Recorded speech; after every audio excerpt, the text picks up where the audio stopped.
পারবে। আচ্ছা, আপনার কাছে আমার একটা প্রশ্ন থাকবে, সে প্রশ্ন হলো বুবলি অপু আবার মানে দুই সতীনে আবার পথে এসে ঝগড়া লাগতেছে, আবার মানে দ্বন্দ্ব আবার নতুন করে ইয়া হয়েছে। কলকাতায় একটা সাংবাদিকে শাকিব খানকে প্রশ্ন করেছিল যে আবার অপু বিশ্বাস আর বুবলি দ্বন্দ্ব লাগে আছে, আবার লাগছে, তো এই বিষয়ে আপনি কি বলেন? আসলে যখন একটা মানুষের বিয়ে হয়, সংসার হয়, এরপরে যখন তালাক হয়ে যায়, তালাক মানে কি শেষ?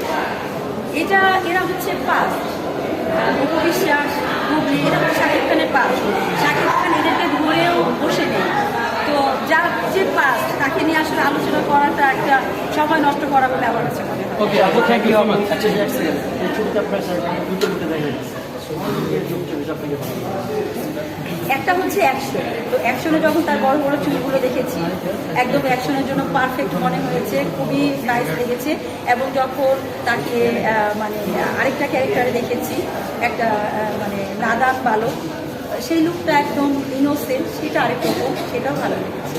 আচ্ছা, আপনি বললেন যে সবাই শাকিব খানের পিছনে লেগে আছে, এতে কি ইন্ডাস্ট্রিতে কোনো কেমন ধরনের প্রভাব পড়তে পারে?